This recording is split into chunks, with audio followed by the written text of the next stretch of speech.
Bonjour à tous, infiniment heureux de vous retrouver pour partager avec vous une belle histoire de nos sages.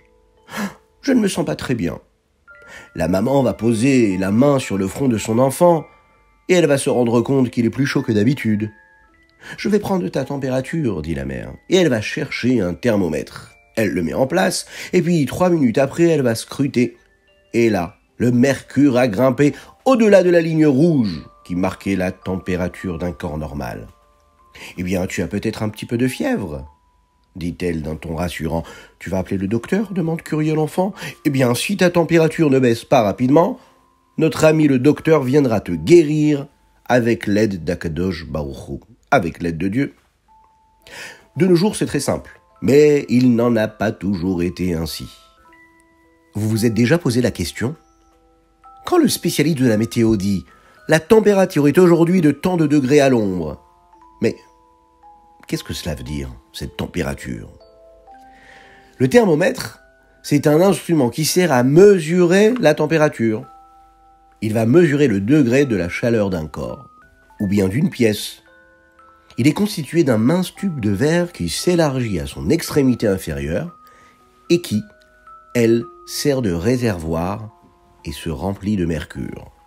Lorsqu'il fait très froid, la température extérieure est mesurée au moyen de thermomètres à l'alcool ou bien au gaz.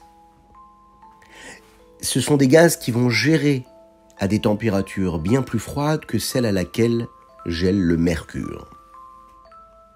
Pourquoi est-ce que le mercure monte-t-il dans le thermomètre ?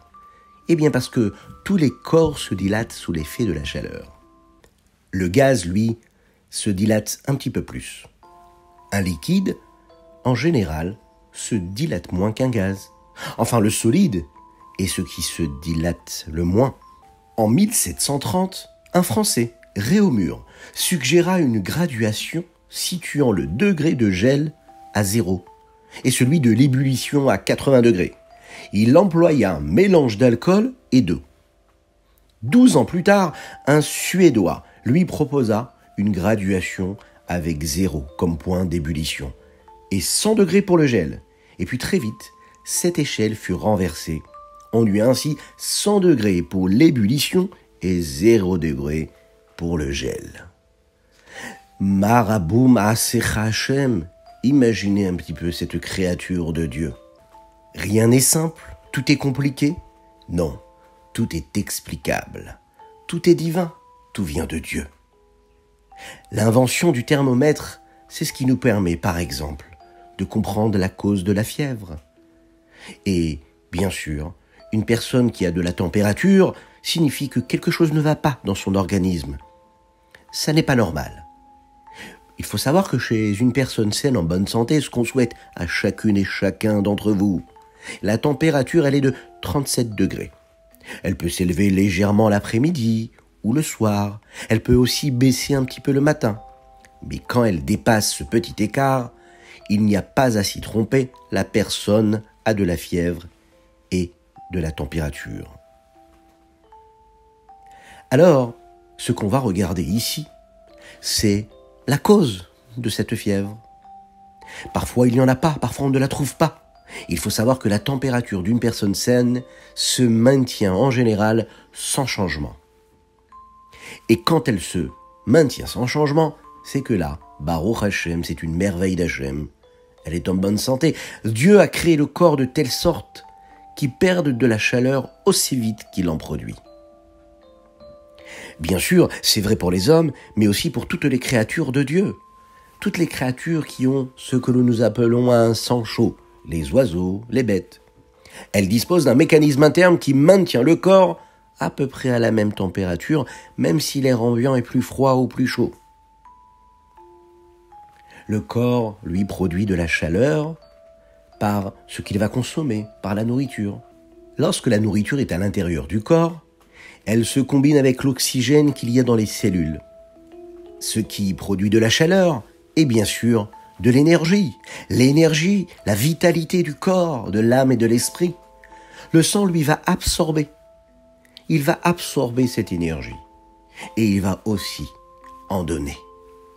lorsqu'on fait un exercice physique ou bien qu'on se déplace rapidement. Alors, la circulation du sang est activée, ce qui accroît la chaleur habituelle.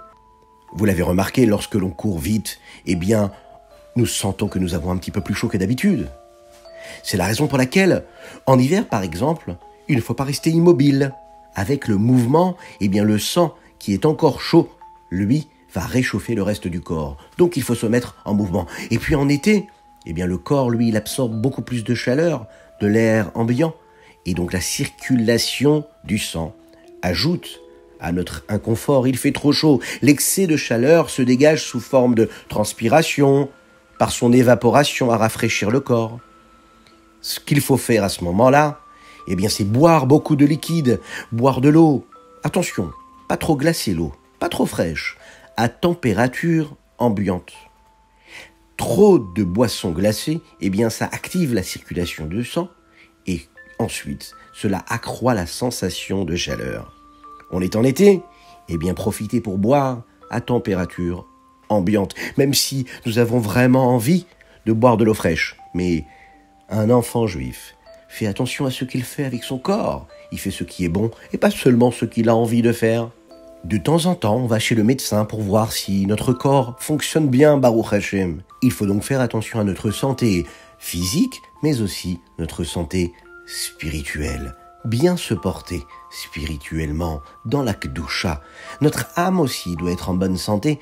Vous savez, c'est bientôt le mois de Elul. Après ce mois de chaleur de l'été, eh bien, on doit prendre conscience de ce qui nous amène au fait de Tishri, de Rosh Hashanah, de Yom Kippour.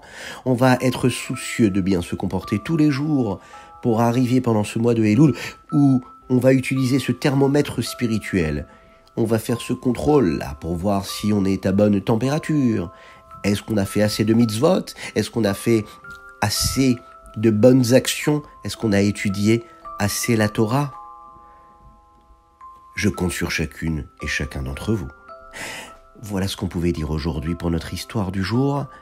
Une spéciale dédicace pour Nechama Lévy de Paris, à qui on souhaite un très très grand Mazal Tov. Beaucoup de satisfaction pour ses parents. Beaucoup de satisfaction avec Akadosh Baruch Hu dans tout ce qu'elle fait, dans tout ce qu'elle dira et dans tout ce à quoi elle pensera. Voilà, une belle bénédiction, une belle bracha et bien sûr un grand Mazal Tov. À bientôt.